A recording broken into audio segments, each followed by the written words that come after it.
Bonjour, mesdames, messieurs, et surtout bienvenue pour cette première édition d'Energy Meeting à Lyon, donc journée de l'efficacité énergétique et environnementale du bâtiment.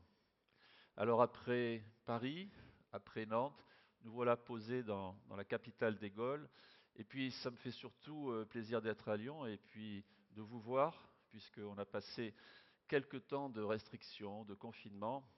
Et en tout cas, on a beaucoup de choses à dire sur la transition énergétique et surtout l'action de la filière du bâtiment.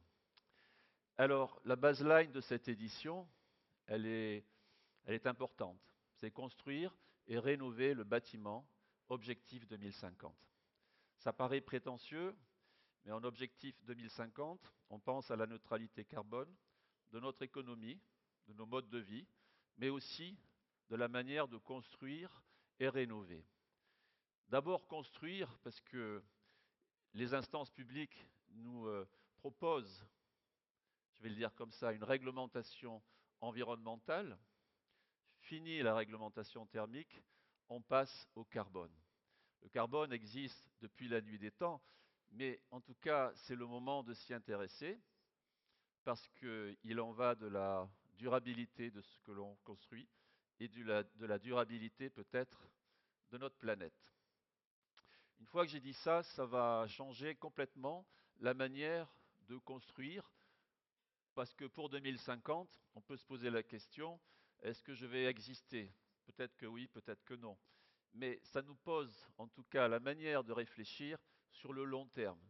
Au-delà même du long terme, c'est-à-dire comment je vais transmettre un patrimoine. D'ailleurs, ce patrimoine immobilier va devoir se rénover, et ça, c'est l'objet de la conférence qui va suivre. Le carbone ne fait pas tout, l'énergie ne fait pas tout.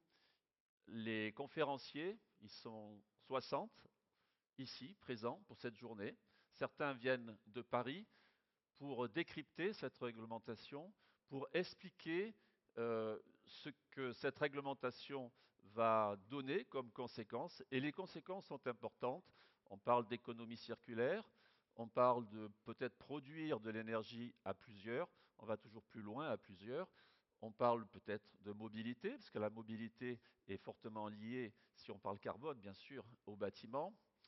Et tous ces sujets-là nous conduisent à également un chapeau général qui est certainement le bien-être et le bien-vivre. Alors, il ne s'agit pas d'avoir juste un bâtiment qui est très performant en énergie ou très performant en carbone. Je pense qu'il faut aussi avoir un bâtiment où il y a un certain confort et qualité de vie. Alors, je terminerai en disant, profitez de cette journée.